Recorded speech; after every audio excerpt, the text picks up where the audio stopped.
Ladies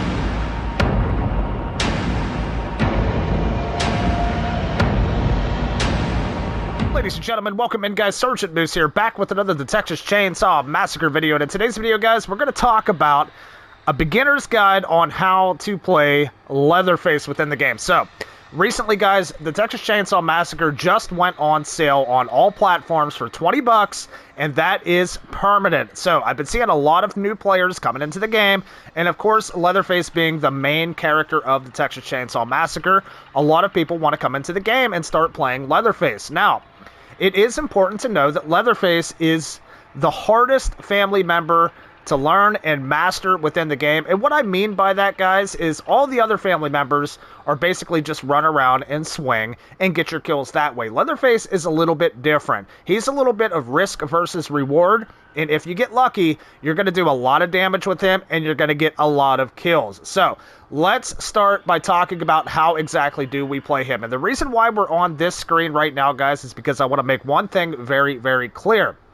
So every character in this game, family or victim, has a star son ability tree. For Leatherface's, his is called Maim.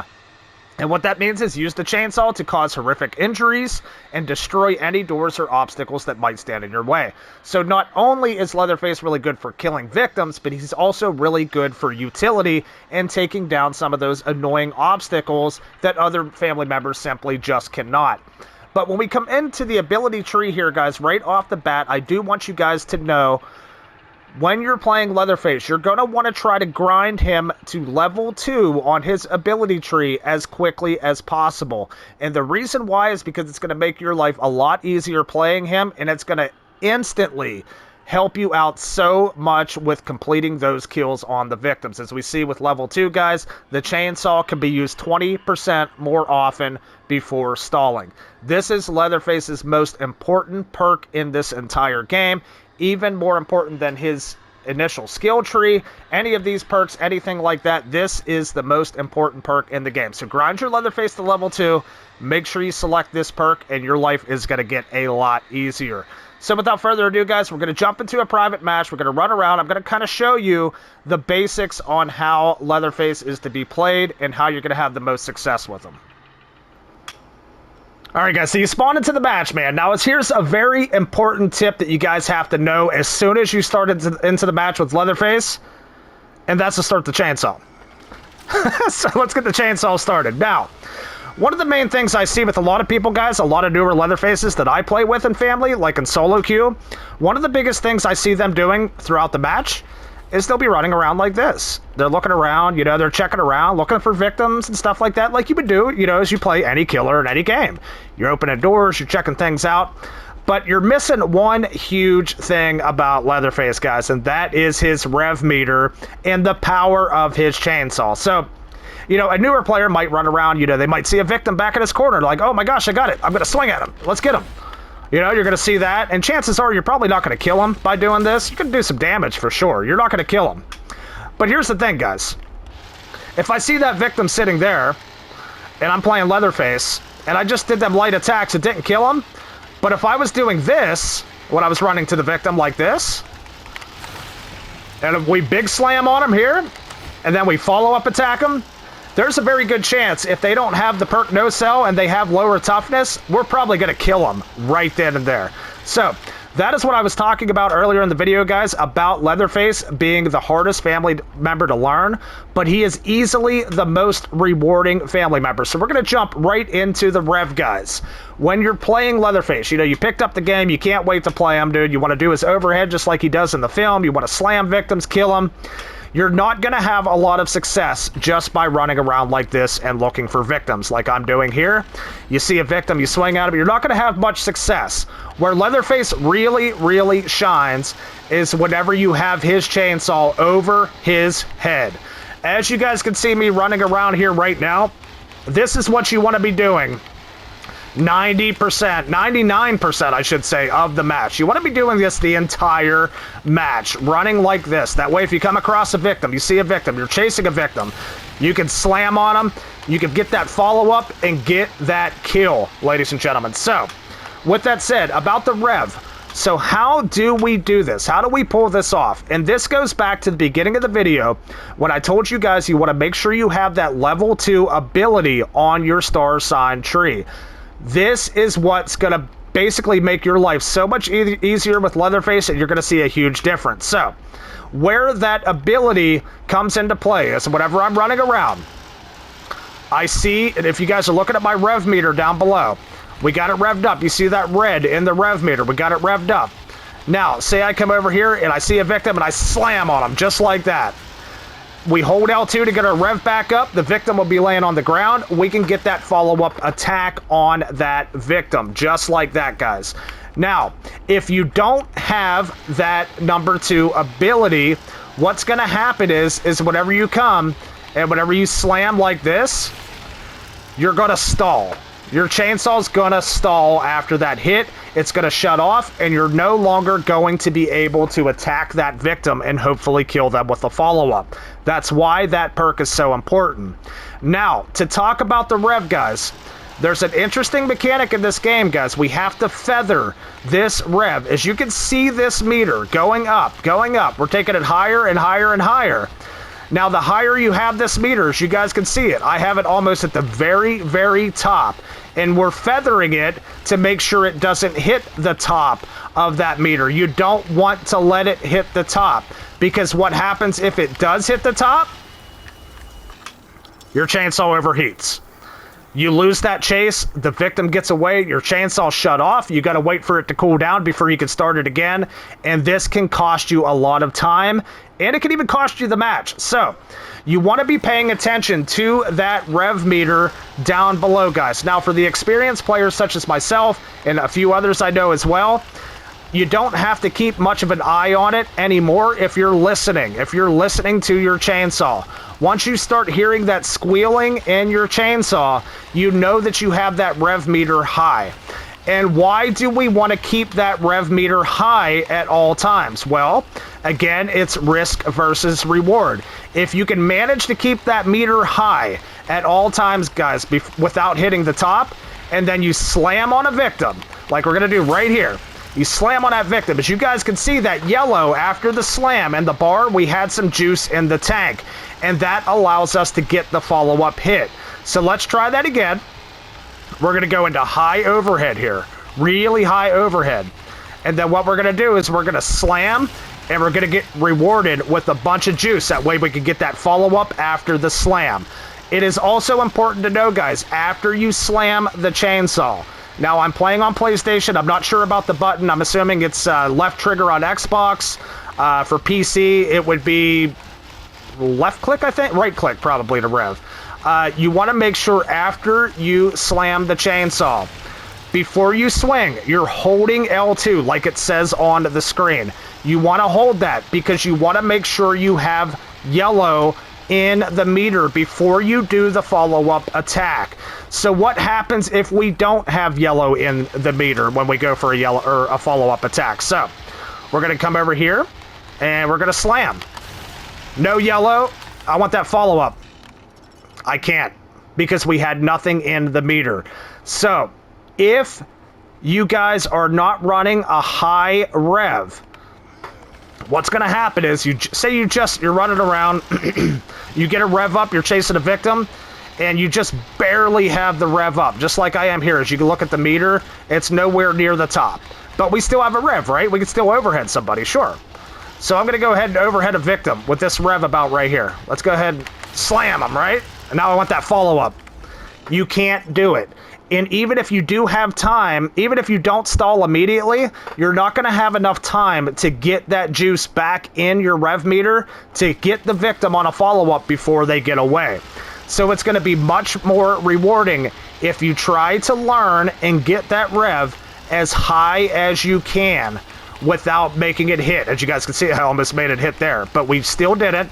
And that way, if you keep it high, I usually try to keep it like right in here, right about 90 to 95%, and then slam. You can see we got that all that extra juice in the tank right there. We can do that follow-up almost immediately, guys.